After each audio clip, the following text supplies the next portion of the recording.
গল্পের গরু গাছে নয় চড়ে সে তো প্রাণে। রোজ রবিবারে ভালো ভালো গল্প সে আনে। নমস্কার শ্রোতা বন্ধুরা, গল্পের গরুতে আপনাদের স্বাগত। গল্পের গরু যা গাছে নয় প্রাণে চড়ে। আমি অ্যালেন। আমি আজকের আমাদের গল্প উপস্থাপনা করতে চলেছি। এই গল্পটি আমাদের ছোটদের গল্প সেশনের দ্বিতীয় গল্প। এটা একটা ভয়ঙ্কর ভৌতিক গল্প, সুতরাং সেটা শোনার জন্য আপনারা সম্পূর্ণরূপে রেডি হয়ে বসে পড়ুন। আর গল্পটা শুরু করার আগে যেটা আমরা রেগুলার বলি, যে আপনাদের সাপোর্টের জন্য আমরা ভীষণ রকমভাবে কৃতজ্ঞ। এভাবেই আপনাদের সাপোর্ট আমাদের উপর বজায় রাখুন। আর কথা না বাড়িয়ে শুরু করতে চলেছি আজকের গল্প। গল্পের নাম একটি রাত দুটি হিল্লে লেখা। লেখক শঙ্খশুভ্র চক্রবর্তী। গল্পটা হচ্ছে এক অজানা মস্তকবিহীন প্রাণীর অদেখা কাহিনী। গ্রামের নাম বিষ্ণুপুর। দিনের আলোয় গ্রামের সৌন্দর্য মনে হয় যেন ছবির মতন, কিন্তু রাতের অন্ধকার নামলেই চারপাশ কেমন যেন রহস্যময় হয়ে ওঠে।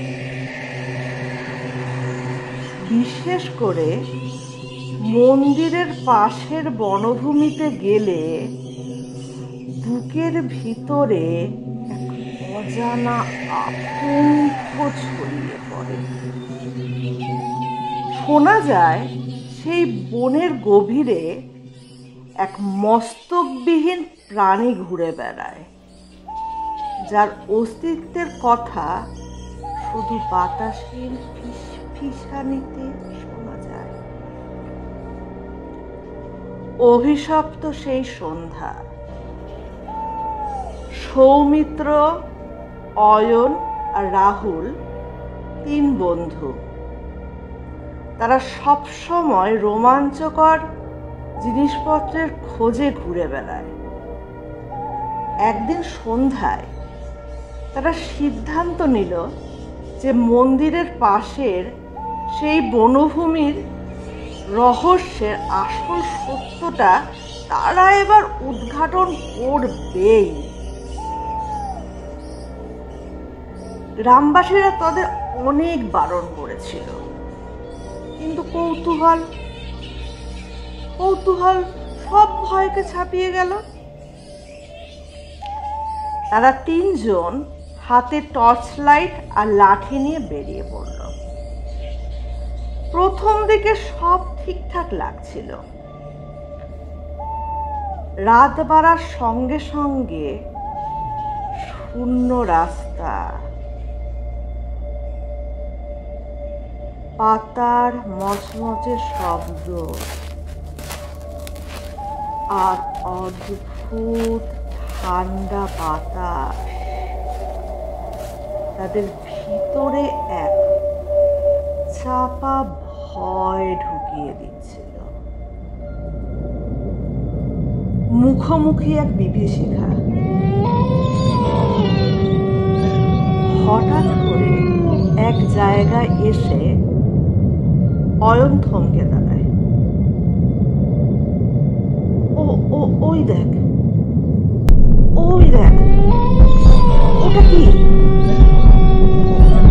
ওটা কি? সে ফিসফিস করে বলে। তিনজন একসঙ্গে টর্চের আলো ফেলতেই দেখে সামনে দাঁড়িয়ে আছে এক বিশাল মস্তকবিহীন ছায়ামূর্তি। তার সারা শরীর রক্তে মাখা, হাতে এক বিশাল কুঠার। মাটি কাঁপিয়ে সে তাদের দিকে ধেয়ে এগিয়ে আসছে। সৌমিত্র চিৎকার করে বলে, দৌড়াও দৌড়াও দৌড়াও। তিনজন পিছন ফিরে প্রাণপণে দৌড়াতে থাকে, কিন্তু শরীর আটকে যাচ্ছে যেন। পা মাটির মধ্যে যেন ঢুকে যাচ্ছে, হাওয়া ভারী হয়ে উঠছে, আশেপাশে গাছপালা দুলছে, আর সেই মস্তকবিহীন প্রাণী তাদের পিছনে ধেয়ে আসছে। অলৌকিক উদ্ধার। এক পর্যায়ে তারা মন্দিরের চৌকাঠে এসে পৌঁছায়। সাথে সাথেই সব শান্ত হয়ে যায়। প্রাণীটি ঠিক মন্দিরের গেটের বাইরে থেমে যায়। সে এক মুহূর্ত দাঁড়িয়ে এক বিকট শব্দে চিৎকার করে, তারপর অন্ধকারের মধ্যে মিলিয়ে যায়। সকালে তিন বন্ধু গ্রামবাসীদের সব ঘটনা খুলে বলে।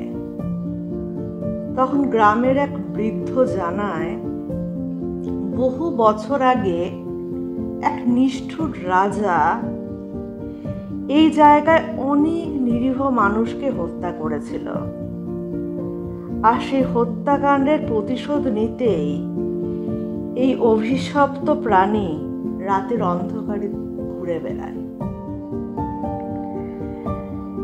এরপর তিন বন্ধু প্রতিজ্ঞা করে তারা আর কোনোদিনও সেই অভিশপ্ত বনে পা দেবে না। কিন্তু আজও যারা সেই বনের ধারে যায়, তারা এক গভীর রাতের নির্জনতায় ভেসে আসা এক করুণ প্রাণীর গোগানের আওয়াজ শুনতে পায়। এটি সেই মস্তকবিহীন প্রাণীর চিরন্তন অভিশাপ। কেমন লাগলো বন্ধুরা আজকের এই গল্প? আশা করি ভালো লেগেছে। আপনারাও আপনাদের লেখা গল্প গল্পের গরুতে পাঠিয়ে দিতে পারেন। শুধু আপনাদেরটাই কেন, বন্ধু বান্ধব, পরিবার পরিজন যারা আছে সকলকে বলুন না গল্পের গরুতে নিজেদের লেখা পাঠাতে। আপনাদের যে ফ্রেশ লেখা পাঠাতে হবে এমনটা নয়, যে কোনো জায়গায় প্রকাশিত লেখাও আপনারা পাঠাতে পারেন। তবে চেষ্টা করবেন ছোট গল্প পাঠাতে, 1500 শব্দের মধ্যে। লেখা পাঠাবেন পিডিএফ ফরম্যাটে, ইমেল ফরম্যাটেও পাঠাতে পারেন। ওয়ার্ড ফরম্যাটে পাঠাবেন না, কারণ ওয়ার্ড ফরম্যাটটাকে যখন আমরা প্রিন্ট আউট করছি সেখানে কিছু লেখা প্রিন্ট বেরোনোর ক্ষেত্রে প্রবলেম হচ্ছে। হ্যাঁ, ওয়ার্ডে যদি পাঠান সেক্ষেত্রে অভ্র কিবোর্ড ইউজ করবেন, তাহলে ওয়ার্ড ফরম্যাটে আপনারা পাঠাতে পারেন। বা আপনারা যদি চান ডাকযোগে পাঠাবেন, ডাকযোগেও পাঠাতে পারেন। ইমেল অ্যাড্রেস আমাদের স্ক্রিনে দেওয়া আছে, আমাদের পোস্টাল অ্যাড্রেস আমাদের ডেসক্রিপশন বক্সে আছে, আমাদের হোয়াটসঅ্যাপ নাম্বারও দেওয়া আছে, আপনারা সেখানেও হোয়াটসঅ্যাপও করতে পারেন আপনাদের লেখা পিডিএফ ফর্মে। লেখার নিচে আপনাদের ঠিকানা, নাম এটা থাকাটা ভীষণ রকমভাবে আবশ্যক। আর অরাজনৈতিক গল্প পাঠাবেন, রাজনৈতিক গল্প কিন্তু আমরা উপস্থাপনা করব না। আর সবচেয়ে বড় ব্যাপার, বাচ্চাদের গল্পের সেকশানে যে বড়দের লেখাই আমরা পড়বো, যে বাচ্চাদের জন্য বড়রা কিছু লিখেছে সেরকম কোনো গল্পই আমরা উপস্থাপনা করব, একদমই সেটা নয়। কিন্তু বাচ্চারা যারা বাচ্চাদের জন্য লিখছে, ছোট ছোট বাচ্চা, ক্লাস উল্লেখ করছি না, আচ্ছা করেই দিই, যেমন ক্লাস 8 আগের একটা সেগমেন্টে আমরা করেছিলাম ক্লাস 8-এর একজনের লেখার গল্প। তো সুতরাং ক্লাস 8, 9 তার থেকেও ছোট বাচ্চা যারা লিখছে গল্প, তাদের গল্প আপনারা আমাদের পাঠাতে পারেন, আমরা তাদের গল্প উপস্থাপনা করব। সেক্ষেত্রে আমাদের ছোট ছোট লেখক বন্ধুরা তারা উৎসাহিত হবে। আর আমাদের গল্প আজকে ভালো লাগলে লাইক কমেন্ট অবশ্যই করবেন। সাবস্ক্রাইব করতে কিন্তু একদম ভুলবেন না। সাবস্ক্রাইব করলে, লাইক কমেন্ট আসলে আমাদের লেখক লেখিকা বন্ধু বান্ধবরা প্রচণ্ড উৎসাহিত হয় এবং আমরা তো উৎসাহিত হই। সুতরাং আজকে এই অবধি, দেখা হবে পরের সপ্তাহে। ততক্ষণের জন্য নমস্কার।